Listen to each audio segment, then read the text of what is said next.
This podcast is sponsored by nobody. Hey dudes, welcome to Splat from the Past, the only 80s themed horror sci-fi show where things can get totally radical. Now, I am so fucking excited for today's show because I will be talking to Dean Cameron. Need I say more?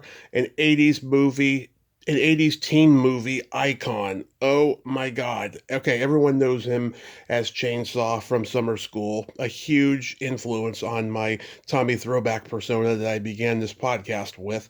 But he's also Spicoli in the Fast Times at Ridgemont High TV show, and he was the pizza guy in Men at Work, and he's Rockula. He's the lead smartass in Ski School 1 and 2. You know, him and Stu Fracken did They Came from Outer Space, that short-lived sitcom, sci-fi sitcom TV show. You know, he was in Bad Dreams with friend Jennifer Rubin. He was on a bunch of other short-lived sitcoms like Spencer, The Best Times, and it's going to be great to have him on today. He's also a musician. His band, I believe they're called Low Speed Chase. I see a lot of videos he posts of them performing live at like the Whiskey and stuff around LA. And I'm just so stoked. I've been wanting this guy on forever. I've been a fan forever. And for the last 8 years, I've been trying to get him on. You know, I have John Putch to thank for making this happen. Thank you, John. I appreciate it so much, brother. This is just a dream come true. Also, rest in peace, Stax Soul Guitar Man Steve, the Colonel Cropper. You know all the hits he played on last night. Green Onion, Sitting on the Dock of the Bay, Try a Little Tenderness, Soul Man, Turn Me Loose, all the Blues Brothers covers. You know, some I just mentioned. He played on the original songs and the cover versions with the Blues Brothers. You know all the hits. He's one of the guitar greats from the soundtrack to our lives in the soul genre. And there will never be another Steve the Colonel Cropper. He was just phenomenal. Rest in peace, Colonel. So, yeah, here is my interview with Dean Cameron.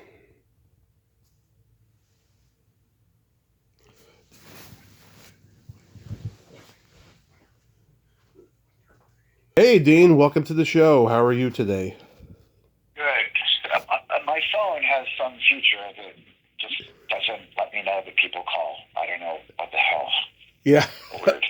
a lot of people I know have those kind of phones. But this is such a great honor. Thank you so much for coming on today. I'm glad that Putch could connect us. Yeah, me too. So, going back in time, did you gravitate toward acting early on in your childhood? Yeah, I was 6, and my parents were doing a production of Trojan Women, and they needed a kid. And so I was a kid. I got the best reviews of any of the actors. And yeah, caught the bug.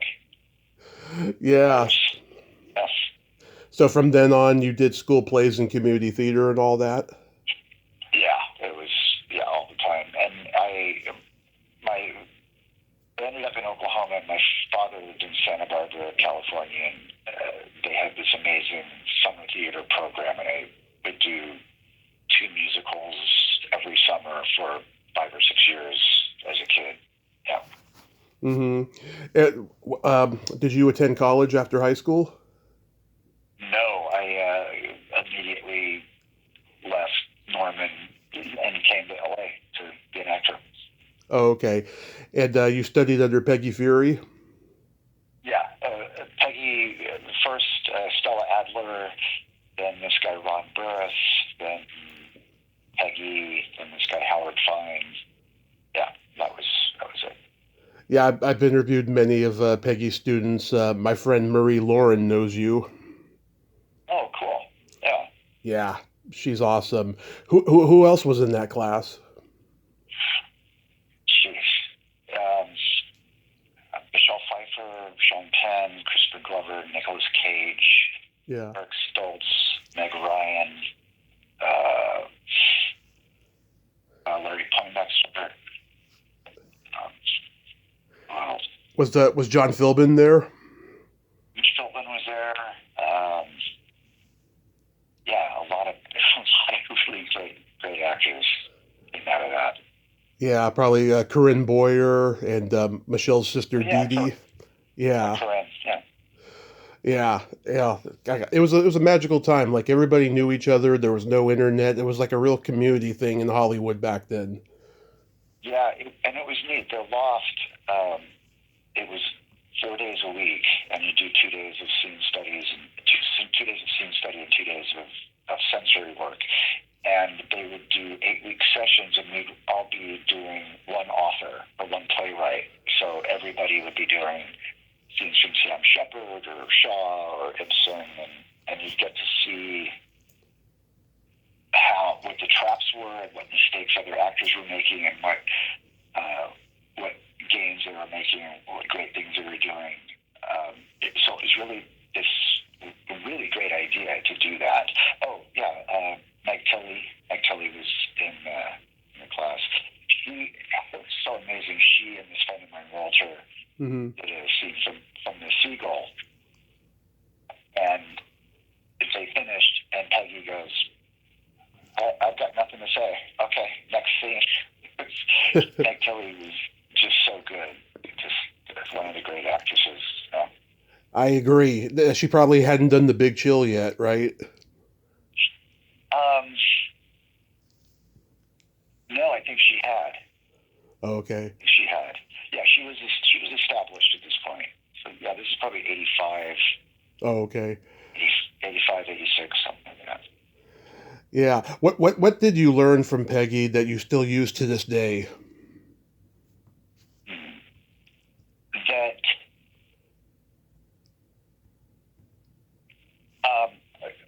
a couple things. Although I don't really use it anymore because my parts aren't as big anymore. But she had this great technique where you go through the script and you write down everything the other characters say about you, and you write down everything your character says about you, and from that you can maybe get some insight into what the character is. And she also is her and her husband Bill, they just gave me great confidence. They really took me under their wing. I was, starving broke actor, and they let me study there for free. And they'd have me at their house for Thanksgiving dinners, and I'd be at Thanksgiving dinner with Burgess Meredith and Horton Foote and Wow. Angelica Houston, and just to be in that world and them allowing me into that was really just helped me a lot. Yeah, Bill Traylor, of course, played Ted Underhill in the Fletch movies. Yes. Yeah. Yeah, I love that. Yeah. Did you take improv classes? I did briefly, but in the 2 days of the sensory work, we would do improvisations, and it wasn't really comedy. It was just you bring in maybe a character you're working on in a scene and improvise that character, or just come up with situations and improvise those. So, yeah, that. But I never really, like the Groundlings or UCB, I never did that. Yeah, because you're great at comedy, so I had to ask about the improv because it seems like you've always had like a natural knack for it. Yeah, it's just yeah, I really like it. I mean, this last movie that came out called Sound Footage, the making of the Patterson Project. The entire movie was improvised. We had Wow. A structure of the scenes, but it was so much fun because we got to improvise an entire feature, and it came out great because it could have been a disaster. It was a big swing that they took, and it worked out really nicely. It was like a Christopher Guest movie. Yes, but it's a comedy horror improvised Wow. film. Yeah, and it's really good. It's one of the things I've been proud of, something I've been in for a long time. This is something I really am proud of. So even the horror was improvised?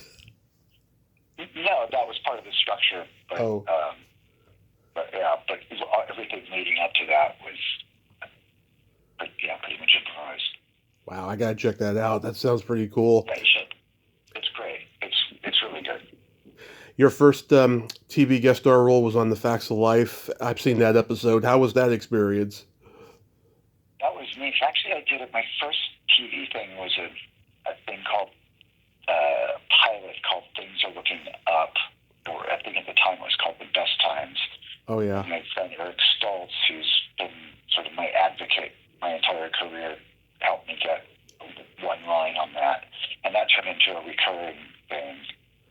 And then I did an episode of Facts of Life. That was fun. It was it's funny because one of the fun things about working in TV and movies is all the snacks across service table. Yeah. And this was later in the run of Facts of Life, and all the girls were trying to keep their weight down, so the snack table sucked. That's my big memory of Facts of Life. Yeah. Yeah. It was all celery and carrots and zucchini. David Tiefin was in that episode. I've talked to him. He's a guy I'll never understand why he never got a huge break. He was pretty good in Hollywood Hot Tubs too. Who is this? David Tiefin. Oh, I don't know. Yeah, he's got that really interesting voice. He sounds like Jack from the Jack in the Box commercials when he talks. Oh, cool. Yeah. Then you played Herbie on Spencer with Chad Lowe and Grant Heslov. God, that must have been a lot of laughs. Yeah, that was really fun. It's funny because the character's actually Bailey.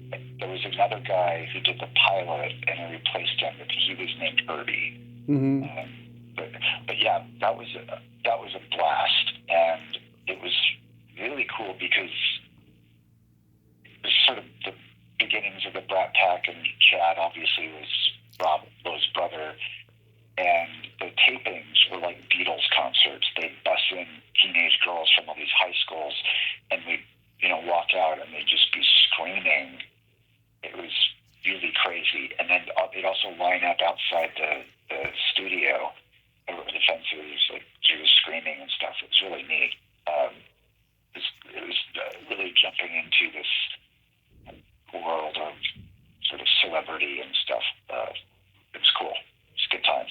Yeah, I saw the Army episode on YouTube. I thought this is a pretty good show. Like, do you know why that show didn't last long? Yeah, Chad left. Chad, he was friends with a bunch of movie stars, and at the time, being on TV was not as cool as being in movies, and so people were whispering in his ear, you should be in movies. And like many people who were on TV, left TV to do movies and never really did. But yeah, it was climbing up in the ratings and very popular, and he left. And they retooled it with Ross Harris, who big claim to fame was the kid in the cockpit in Airplane. Yeah. You ever see him grown man naked? That kid. Retooled it with him and added Francis Sternhagen, Harold Gould as the grandparents, and retitled it. I forgot even what it was called, but it sort of fizzled out and died. That's unfortunate.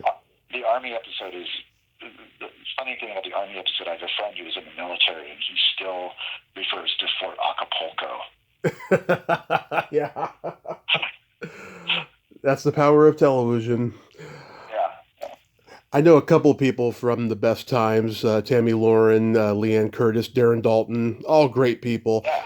What was that show like? That was really fun, and that's where Saul left to do movies and actually had a movie career, and so David Packer replaced him as the lead, and so David and I became really good friends from that. And yeah, that I was recurring on, and I got Spencer while I was doing the Best Times, which was neat. It's good. Yeah. When you got Fast Times, were you already a fan of the movie? Yeah, I read for the movie. I drove Eric to the audition because sometimes you sort of crash auditions to see if you could read, and so I drove him to the audition sort of with the hope that I would, and I was in the waiting room waiting for Eric, and Amy Hecklin came out. She said, "Are you an actor?" And I mean, yeah. She goes, "Come read." And so I read for Damone. It went well. I'm waiting to hear. But see what happens. But I knew the movie, and I was roommates with Eric when he was doing the movie, and I'd get phone calls from Jeff. Jeff would call the house, and which was Sean Penn being in character. Yeah. And so I'd say, Eric, it's got in Jeff. He goes, that's Sean. He's his actor, and he insists on everybody calling him Jeff. Okay, cool. So I knew the movie very well. Yes. Yeah. Did you ask Sean Penn for like any advice on how to play him? No, not at all. But it was interesting. Peggy died in a car wreck, and Sean Penn and I both spoke at her memorial service the day I went to Network for Fast Times. Mm-hmm. And then afterwards, there was this sort of wake gathering at her house, and he was there. I didn't really know him that well, but I had heard that he said that he was cool that I was playing the part. Right. I don't know if that's true or not. That's something someone told me, so you'll have to ask him, I guess. Yeah. I mean, I love the movie. I think there's some good stuff on the series, you know. I thought that you and Ray Walston had pretty good chemistry and stuff. Like, did he give you any advice? No. He what I did learn from Ray Walston was to not take any shit, and he was so funny and just great to work with. But an old curmudgeon. He's probably, I don't know, 40 when we did it, 45. Everybody seems old when you're in your 20s. He was really cool, and so this is funny. Back then, they would have these press things in New York City, and they would fly some of the actors from all the like, this is a CBS show. So they flew Ray Walston and myself out to CBS with all these other CBS shows to do these press interviews. And so at the time, you'd get a first class ticket, but a lot of actors would cash in the ticket for a coach and just pocket the money, which is what Ray Walston did. And there were all these famous people on this flight, and so he was sitting in coach, and the stewardess went, "Why are you back here? Come up to first class." So they kicked someone out of first class and put Ray Walston in his seat, thinking that there was some sort of mix-up, and he, totally went along with it, which I thought was really funny. Yeah, and I heard he would get pissed when people asked him about My Favorite Martian. Did you ever see that? Well, one of the things in the interviews we were doing, someone said, "Why are you doing this TV show, Fast Times?" And he goes, "So I'm hoping that people will forget about this fucking antenna." Oh my God, that's priceless. Oh, that's great. And he told me a story about, I think he did Paint Your Wagon, like an old, musical, like classic musical, and he was at something, and I might get the executive wrong. It might have been Louis Mayer, and he got drunk at this function and started telling Louis Mayer what he thought of him, and got in big trouble for that. Wow. I don't remember the details of the story, but I just remember him talking about yelling at some studio head. It might have been Samuel Goldwyn or Louis Mayer, one of those, old classic guys. I remember when he won the Emmy for Picket Fences, he said, "I've been waiting 50 years for this moment." I was like, that is just so beautiful. Beautiful moment. Yeah, it's really cool. He was he's a great guy. I remember the first day of the shoot of Fast Times, and this is what I was talking about, he didn't take any shit, and learning from that. They didn't have his trailer, and they said, "Well, we've got these things called honey wagons," which I call veal feeding cubicles. Yeah. tiny little closets. Yeah, and I said, well, we have a honey wagon. He goes, oh, fuck you, I'm not getting in that. Bring my trailer. And he wouldn't go in it, and they, you know, Mm. got in his trailer that day.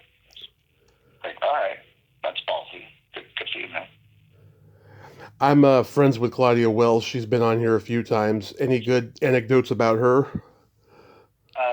She just was so sweet and fun to work with, and I just love Claudia. I haven't seen her in years.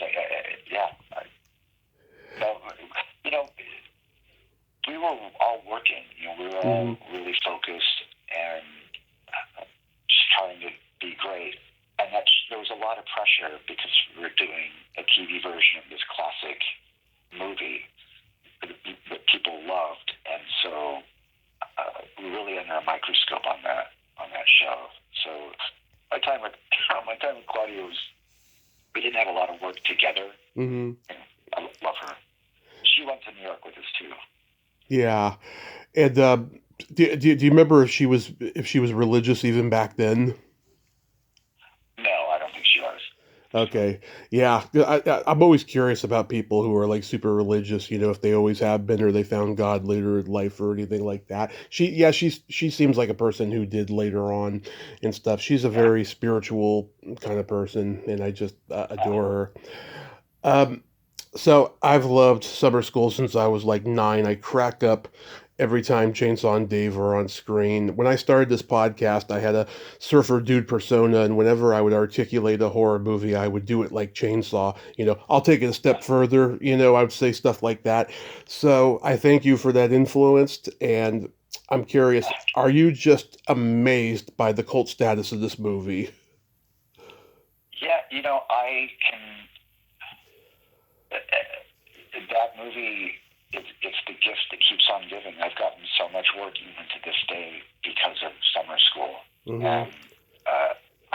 And I knew when I read the script. It was one of those things. When I read the script, I thought, this is my role, and I knew that it was an iconic, that it could be an iconic role because it was so well written. Mm-hmm. I really didn't have to do any work on that. The script was so good, and the part was written so well that I just had to show up. But I am now grateful and thankful for it. There was a time when I sort of rather, I don't know. You go through this arc of wanting to not acknowledge that stuff that makes you popular, I guess. Mm-hmm. Because that was, one of the best parts I've ever had, and I haven't really had anything great like that.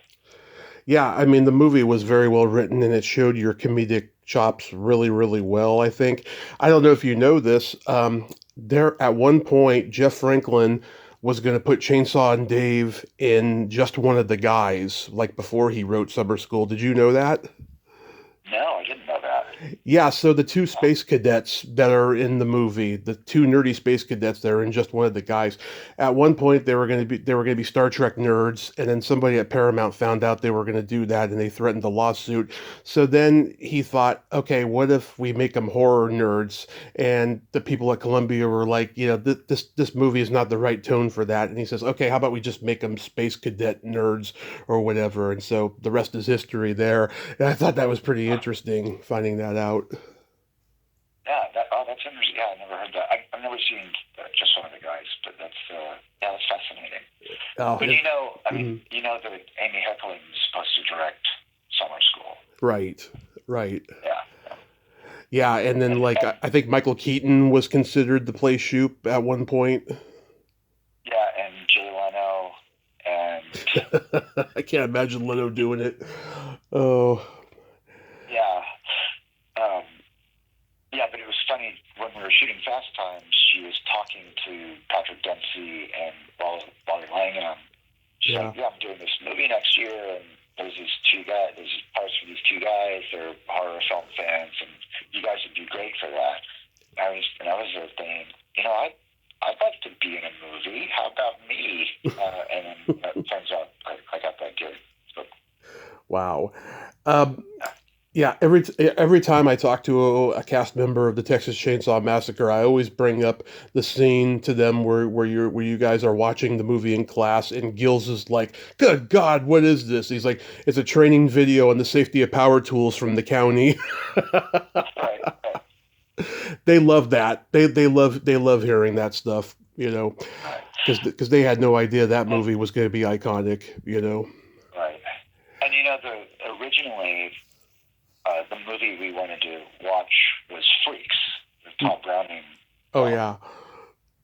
and so this is before it was on video. So Carl Reiner arranged a screening of it at Paramount. So we went to see it.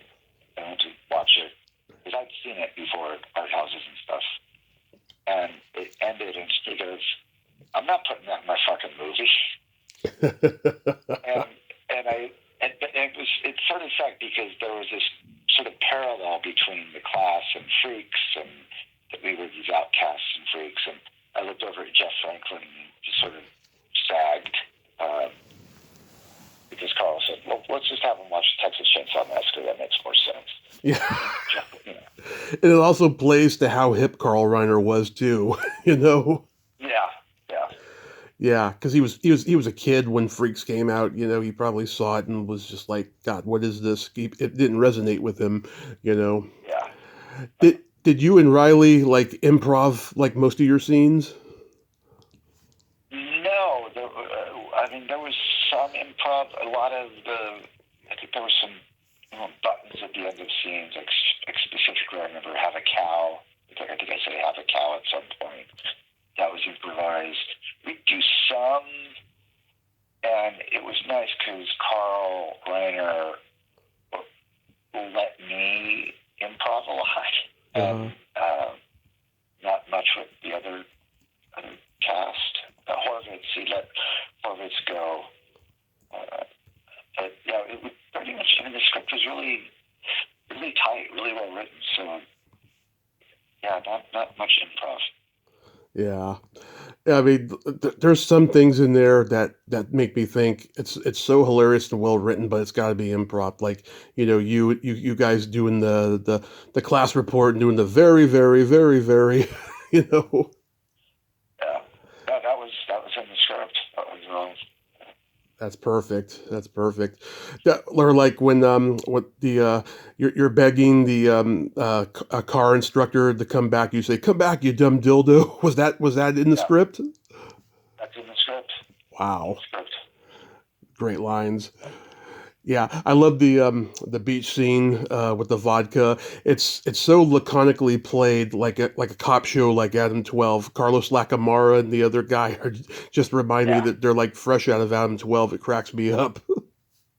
yeah, it was great. And yeah, and I had a yeah, act what you know. Right? Yeah. That had happened to me, not on the beach, but in Oklahoma in a park with a friend. Yeah, The, totally, the almost verbatim. Yeah. The woman who played your mom, Laura Waterbury, she played, of course, the obnoxious mother in Better Off Dead. She was so hilarious. Like, was she cracking everybody up when she's like, "Are you all right?" Yeah, yeah, Yeah, she's funny. she was very funny. Yeah. I've talked to Ken and Patrick and Fabiana and Amy Stock, all good people, and they're all surprised by the success of this movie too. Yeah, yeah. I mean, I thought it would be more successful when it came out. But our Lost Boys came out the following week Hmm. and sort of stole our thunder as far as teen summer movies goes. So, Oh yeah, and I Lost remember. Boys, Lost Boys was a job I wanted to, waiting to hear. I hope it went well, but we'll see what happens. And I remember Adventures in Babysitting also came out around that same time, and North Shore came out. Yeah, it was like a big '80s teen comedy summer in '87. Yeah, yeah. There was a whole slew of them. And I know you had worked with Mark before in the Prince of Bel Air and stuff. My dad met him back in 1988. Him and my mom went to a celebrity softball game at Candlestick Park. And my mom's childhood friend Dennis Haysbert was playing in it. With Carl Weathers, Tom Berenger, Dirk Benedict, Mark Harmon, and several others. And so my dad goes over to him to get his autograph, and he's surrounded by all these gorgeous women, and he hasn't shaven in a few days. So he's getting his autograph, and this one girl says, "Mark, you really need to shave." And my dad says, "Nah, he's putting on his game face." And Mark gives him his autograph and gives him the exact same look he gave you when you were like, "It's somewhere in this room." You know, he's giving him the hint, like, "All right, get the fuck out of here." Yeah, but yeah, I've heard he's Where was this? Candlestick Park in San Francisco Oh, okay. in 1988. Yeah, but I've heard he's just the greatest guy to work with. Just the nicest guy. You know, it's funny when I did Prince of Bel Air, I really didn't want to like him because he was this handsome beard. You know, he's the Coors guy and Hmm. St. Elsewhere and the Studley guy. And I remember driving home after my first day of shooting on Prince of Bel Air and told my girlfriend, I was like, yeah, Mark Harmon's really nice. I really like that guy. So I was Yeah, happily disappointed. yeah, he's a more than meets the eye kind of guy. You know, you think to yourself, he's just a lucky, handsome nepo baby, but no, he's a really, really solid dude. You know. Yeah.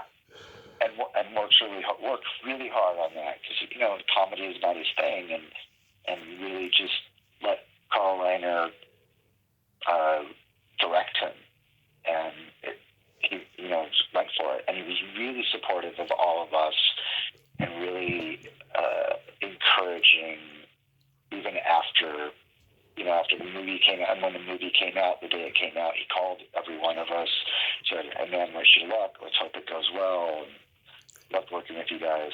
He was just a great guy. And still to this day, email him like once every couple of years and, write back, and just a great guy.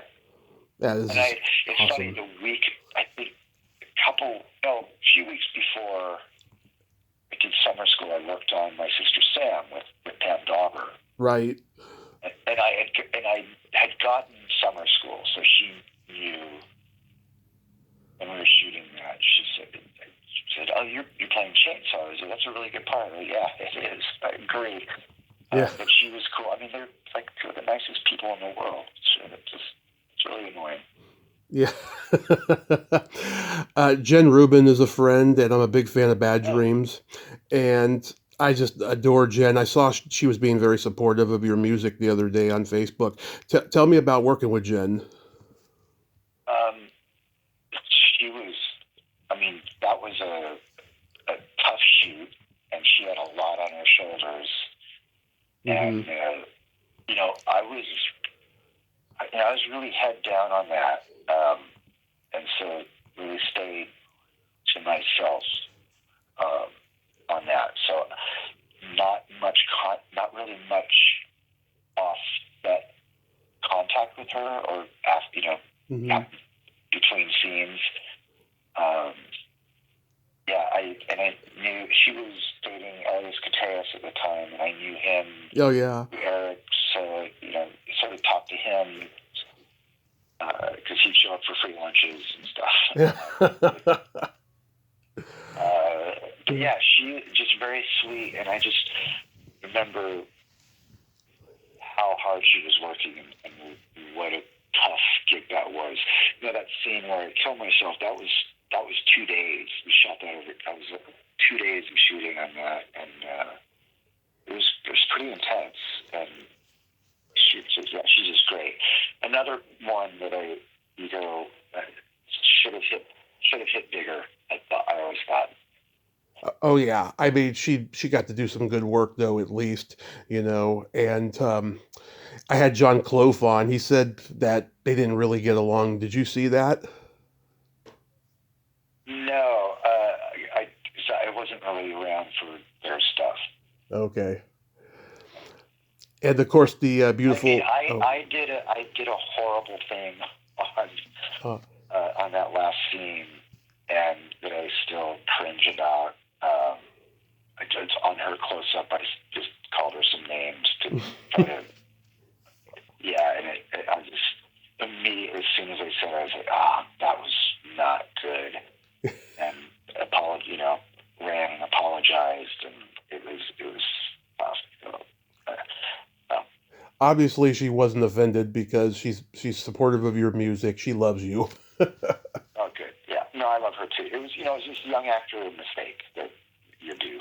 So, Oh yeah, I mean, Robert De Niro called Jerry Lewis anti-Semitic names to get that close-up of him in The King of Comedy, where he's pissed that he's invading his home. right, You know. right, right. And of course, the beautiful E.G. Daily is in it. You did the Mind Over Matter video with her before this. She's awesome. She's one of my favorite people I've ever met at a convention. Right. She was at the loft too. She studied the loft too. Yeah, she's just God. She's a special lady. Yeah. I I And love. we were all she did a scene where she took her top off in at the loft. We were all very happy about that. Yeah. Yep, she'll go there. She'll go there. Yeah. I love Rockula. I think it's a very underrated canon film, and you, of course, are great in it. I'm curious, did this spark your current interest in music, or did it just manifest it? No, I mean I've been playing music since junior high. So when I got that script, I thought, it's like, oh, cool. I can carry a movie and play music. Sign me up. And yeah, that was a dream come true. And it was heartbreaking though, because Canon folded right before the movie came out, and so it just got dumped in a couple theaters in the United States. Yeah, I don't know if you've read any of the canon books by Austin Trunick or been interviewed for the one he has coming out, but he's written three of them. I mean, he is hardcore into canon, and it's a Uh, pretty interesting story about that company. yeah, it's yeah. The director and producer had some uh, stories about Gollum and Globus that were not great.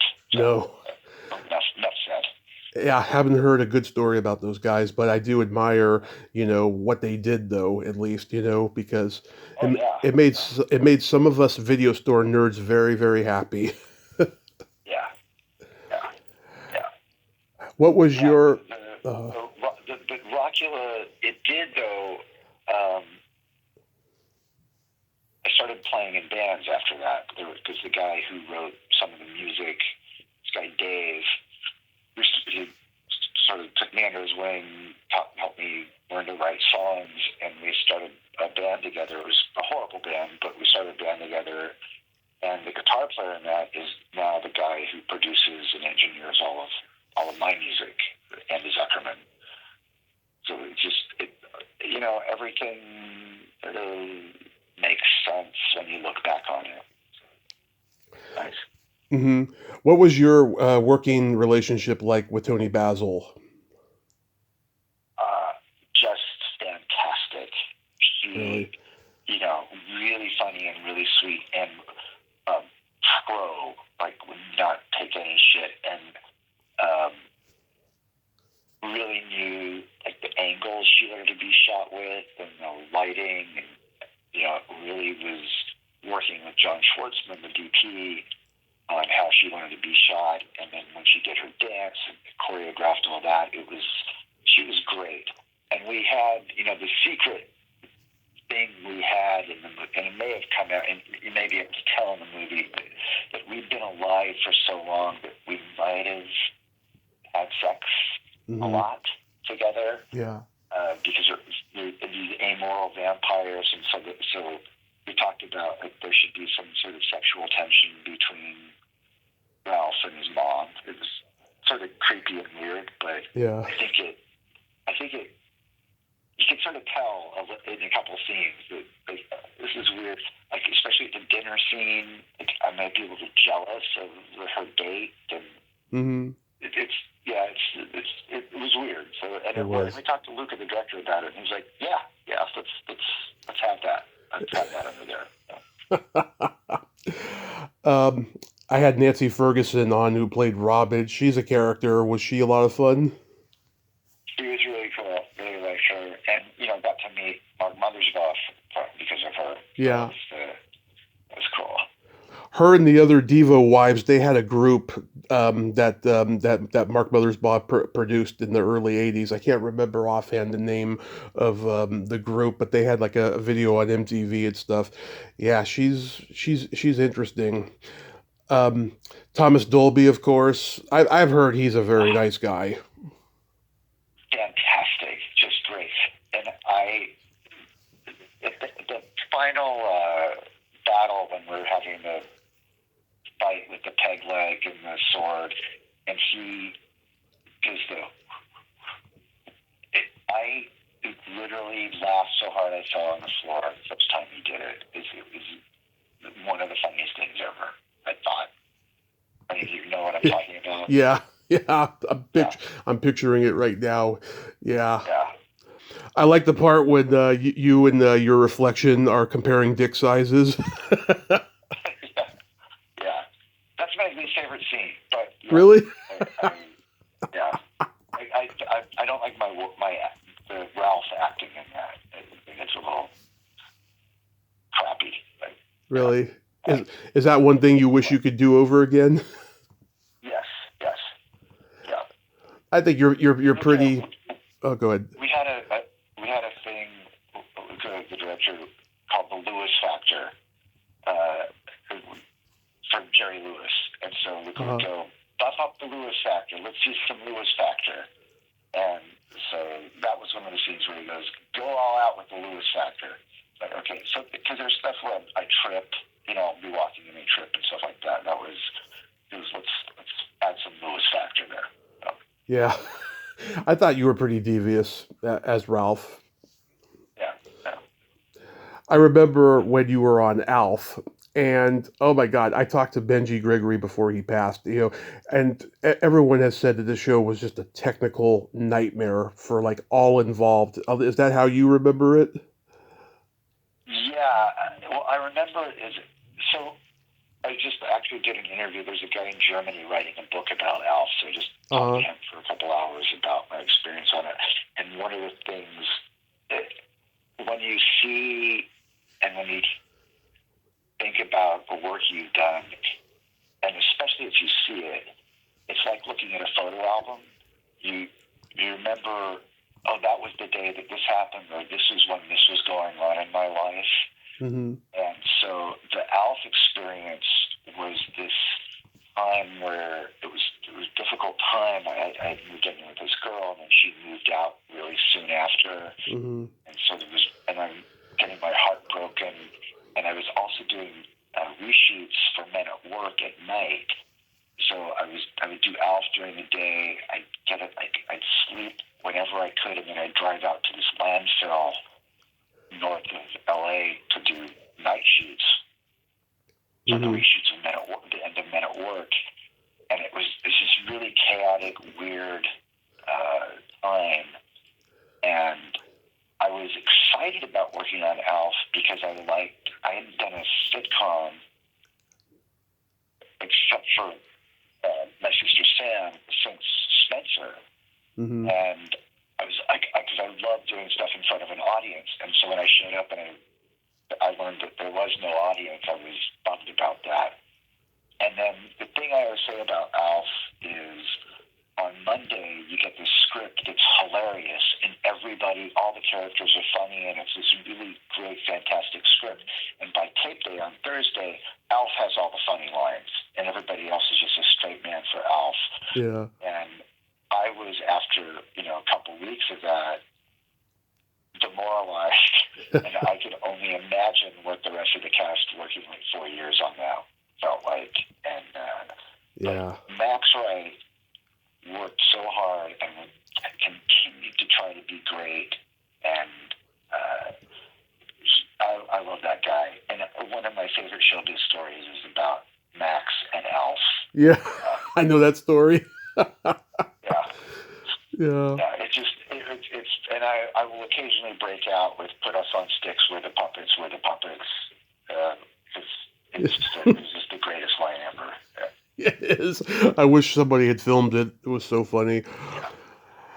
Yeah, you did that. I remember that Luau episode with Jonathan Schmock, who's another great guy. I met him at the Yes. Hollywood show this past June, and I had him on the show before that. It's stuff. Great guy. And there's that one episode with Fran Drescher that you were on. Yes. Yeah. Yeah. Yeah. And Jonathan ended up working on this TV show I did called "They Came from Outer Space." Yes. Yeah. Yes. Um, so I love Men at Work, and yesterday me and Tommy Hinckley were talking, Oh, and yeah, oh God, you guys must have been cracking up when Tommy and Putch are on that merry-go-round because that is just too funny. yeah. And I like the scene where they pull us over in the truck, and yeah, that was great. And I hear tell from Jeffrey Blake that Emilio is working on writing a sequel. Really? Yeah, yeah. Is Cameron involved too? I don't know. I mean, I would imagine everyone would be involved. Hmm. So, yeah, Wow. that would be cool. Yeah, I met David Keith at Keith David at a con, and he told me this was his favorite role he ever played, and it's just like it just kills me every time, you know. Well, I don't know, boys, but they look pretty damn sweet to me. Yeah, and the never touch another man's French fries is Yeah, great. And, and of course that close up of Putch looking all mad and say, "You're gonna swing for this, James. I shit you not." you're not. Yes. Yeah. Hilarious. Oh, that look on your face when you got the gun pointed to your head and you do that thing with the eyes. Right.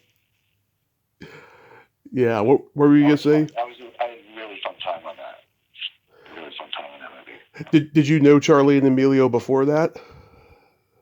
Um, I I met Emilio a couple times through Chad Lowe, and when Emilio was dating Demi Moore, we all had a birthday dinner for Chad. Mm-hmm. So that's probably 1985 or 86. So I'd sort of seen him around and at auditions and stuff like that, when acting stuff. But no, and years before, so in the early '80s, all these Malibu guys, Emilio and Sean Penn and Charlie Sheen and Chris Penn and the Lows, they Mm-hmm. would make these Super 8 movies, these war films, Yeah. and a lot of the guys from the Loft, they'd say, "Hey, come make this war film with us." And so they had asked me to do it, which I was like, "Oh, this is so cool! I get to hang out with these guys." Mm-hmm. I was working at the Chinese theater. I was an usher at the Chinese theater, and I couldn't get off that Mm-hmm. day to go do this dumb war film with them. So that was sort of a connection with those guys. Wow, that's pretty cool. Yeah. How was making Ski School?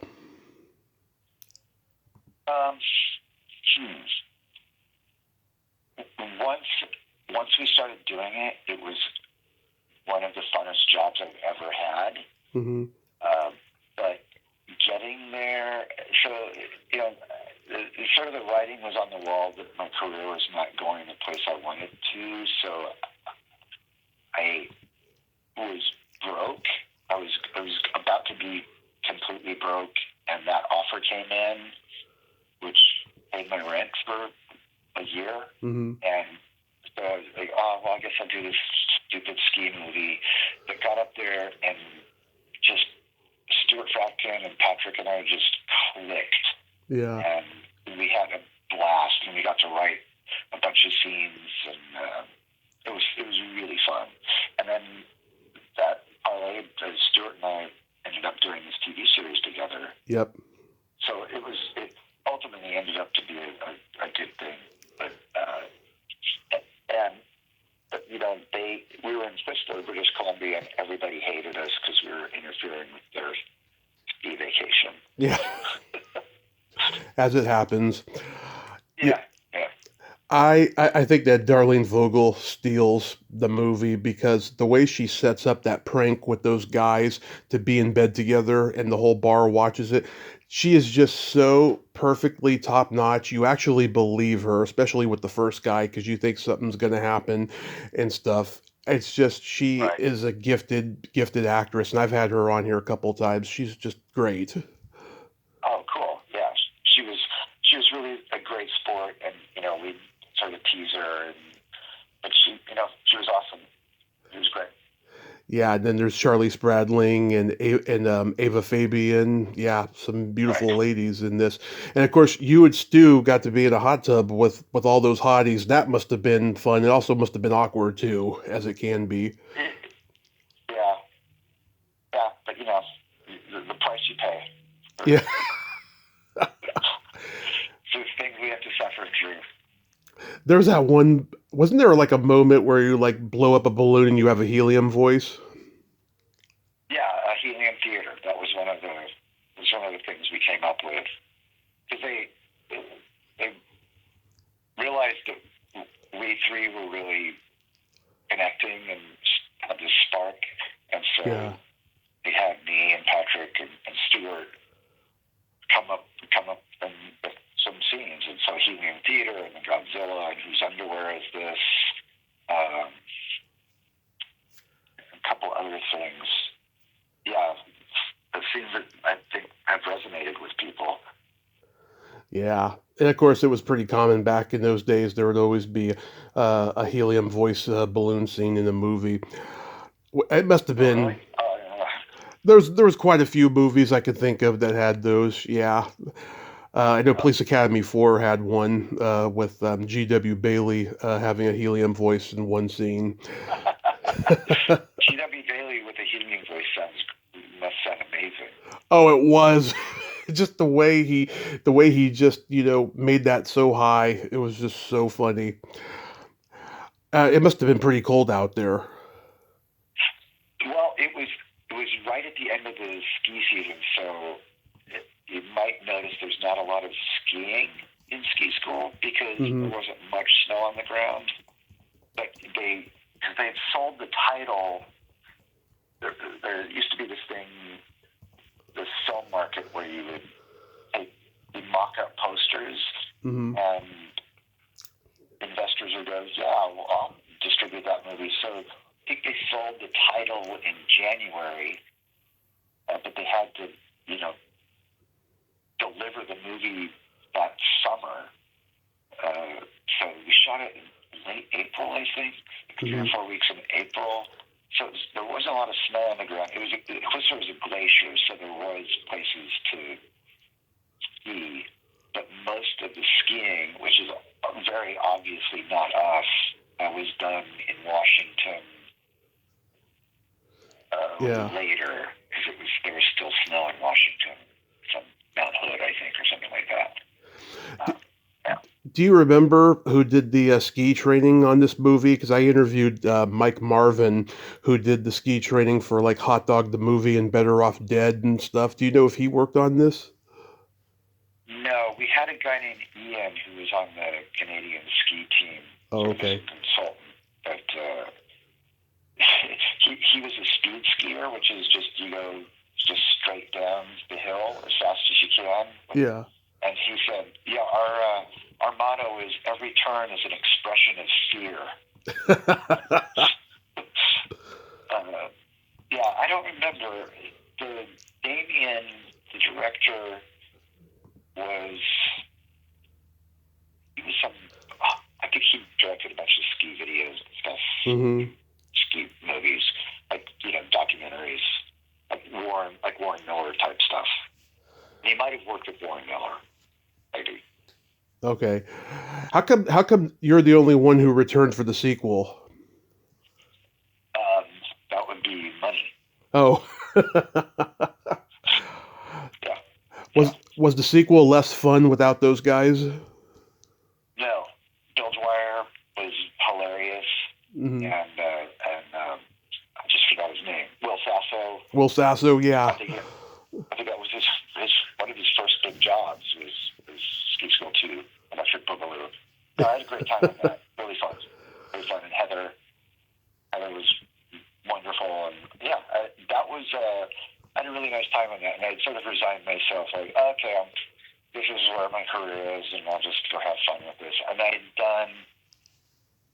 done this movie called Sleep With Me, Mm-hmm. this party thing, and they took us to the Cannes Film Festival for that, and then I flew back from it was very Hollywood. Flew back from the Cannes Film Festival, and then the next day flew up to Canada to do Ski School 2. So it was like, this will be fun. I had a great time. And Bill Dwyer and I are still good friends. Nice. Sleep with Me, huh? I'd never seen that one. I should see it, maybe. Yeah, it's really good. It's quite good. It won in a certain regard at the Cannes Film Festival that year. Oh, Craig Sheffer's in it, Eric Stoltz, Meg Tilly. Oh, Susan Yeah, Traylor's in it, too. Wow. yeah. Todd Fields. Um, yeah, Vanessa Angel, she's been on the show. I love her. yeah. She's beautiful, man. Gorgeous. Gorgeous. One of those humans you look at and you go, what? Yeah. How are you so beautiful? Like Darlene Vogel, she's like one of the guys you can joke with her. She's got a real guy sense of humor. Cool. So tell me about working with the genius Tommy McLaughlin on They Came from Outer Space. Well, Tommy wrote that, and that was his show, and I'm not sure what happened, but he sort of muscled out of it. Mm-hmm. Yeah, Tommy, he was around for the pilot, and then he's never really around after that, and I don't know what happened. You have to ask him. I think I did ask him years ago, but I can't remember. But it's funny when this show was on in first run syndication. I don't remember if I ever saw it. And then a lot of people that I know were like guest stars on here, like Tuesday Night and stuff. Yeah, yeah, yeah. It was only in two cities. It was only in L.A. and a channel in New Jersey. WOR, I think. Mm-hmm. Yeah, I don't know. Because Paramount was trying to start a new network. UPN. Two other. Yeah, yeah. And it didn't really. The only thing that really came out that went on, which makes sense, is Star Trek. The next Star Trek. The Next Generation. Yeah. Yeah. Yeah. That was the flagship, and then our three shows were sort of trying to hitch the wagon to their Star Trek, as it were. I remember around the same time, Martin Kove from the Karate Kid movies had a series where he's like an alien from outer space who becomes a cop when he lands on Earth. It was like a Disney show on like CBS or NBC or one of the two networks and stuff. Yeah, people were obsessed with that kind of premise of aliens coming down from outer space and doing human things. Right. Alien Nation was a show. Ken Johnson, yeah. Kenneth Johnson started that show after he did V. So tell me about your music. Like, your band is called Low Speed Chase. Yes, sir. Yeah. So like, how long have you guys been together for? And like, what's your musical taste? Like, what did you grow up with? I grew up with in the '70s, so everything. I mean, my favorite, the thing that just made me want to learn was Led Zeppelin. Yep. That's everything I do is sort of based on that idea of basic stuff, but with a twist. That's what Zeppelin is to me. It's Zeppelin sort of blues, but then Page would go off on these weird tangents, and so that's a huge influence. And Genesis is a big influence. not really. Just again, throw something different and weird in there, which is also like Jellyfish is a big influence. Um, Fountains of Wayne, and then there's this band called King's X that I really just loved. That's really all I listened to in the '80s was King's X. I missed everything else. Yeah. And it's nice because the guitar player, Ty Tabor, plays a solo on a new song that he just released called Alien. Yeah, I love Genesis, both eras, Peter Gabriel and Phil Collins, and even that third album, Yeah. that album they did with the third guy, Ray Wilson, was pretty good. Yeah, exactly. I mean, I think that the Ray Wilson album is more of just a Banks and Rutherford record. Yeah. It shouldn't have been a Genesis. It shouldn't have been a Genesis record. It should have just been their thing. Yeah. But yeah. I saw him. I did this show. I scammed a Nigerian scammer, and I took it to the Edinburgh Fringe Festival for 2 years. And Ray Wilson was doing the show there the first year and talked about like getting picked to be the singer for Genesis and that whole machine and how that all went down. It's pretty fascinating. So the band has been together for a while now? Well, it's interesting. The band is more of a live thing.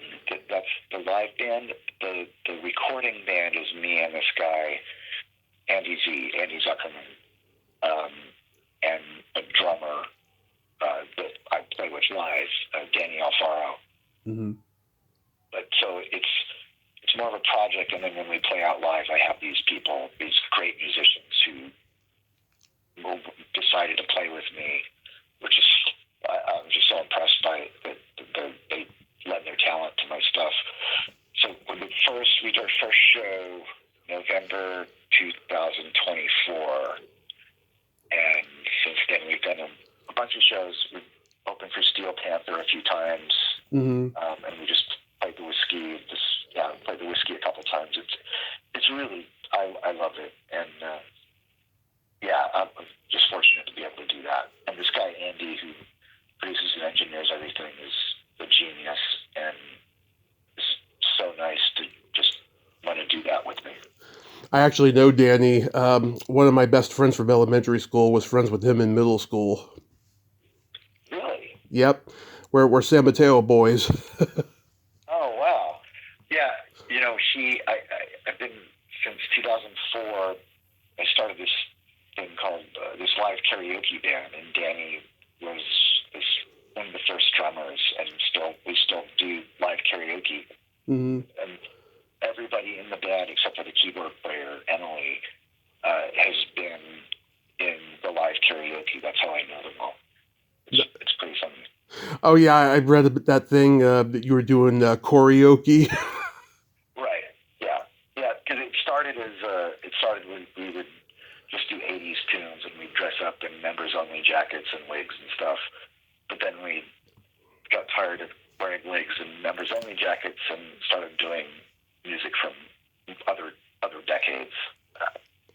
Did you know the two Corys? I knew sort of tangentially. I turned down Rock and Roll High School forever because I didn't want to be in another movie with school in the title. Yeah. I mean, seriously, that was the whole reason. I wanted to play Corey's part. I wanted to play the lead, but they offered me this other part, and too many school movies. Let me guess. Was it Eagle Bauer? Is that the guy in the bathroom? Yeah. Yeah. Oh, sure. Yeah. You easily could have been Eagle Bauer. You could have been him or Jesse Davis. I could imagine you in either role. But yeah, I mean, overkill is too much sometimes, but it worked out great. Corey Feldman did good as Jesse Davis, and Michael Cerveris replaced Clint Howard pretty well as Eagle Bauer. Okay. Yeah. Oh, that's a trip to know that. Yeah. Next time I watch that movie, I'm like, yeah, Dean could have been either one of those guys. Yeah. So is that your primary passion now, just music? Do you still enjoy acting, though? I do. I mean, when I can get it, I'm on hold for a movie, but it's been over a year since I've worked. But I like doing both. They're both very different. They both do different things. I like playing music just because it's really direct and it's just me. I mean, it's just my voice and what I think, and it's just fun to rock people. Just like get loud and play. It's scary as hell. Mm-hmm. And but as my own acting teacher Howard Fine said, comfort is a false god. Don't pray to it. So that discomfort playing live music is really nice. It's like theater, but without having to deal with actors. Yeah. Perfect. So do you have any upcoming gigs or even a movie role or something that you can mention? Yeah, there's a movie called 213 Bones. It's a horror film that I did right at the end of the strike last or 2 years ago. 2 years ago. Yeah. I think they just got a distributor, I think. But it's sort of like it takes place in the 90s, and it's like sort of like Scream, Mm-hmm. and I'm excited to see it because I don't know how it will turn out. It's horror.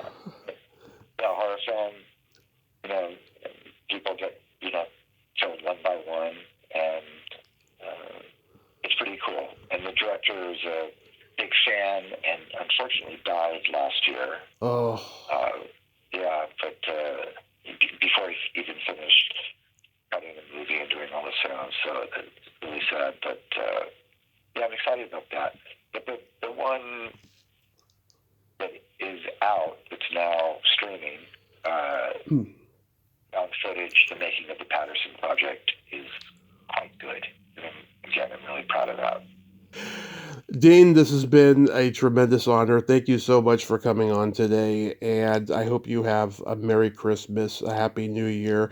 Be safe and keep on rocking because you are the man.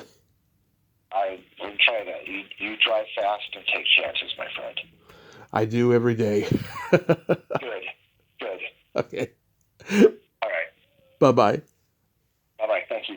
Well, there you have it. Dean Cameron. Ain't he a cool dude? Oh my God. Just a funny, fast, furious guy and just a really deep, insightful dude. I loved every moment of that conversation. He was a nice guy.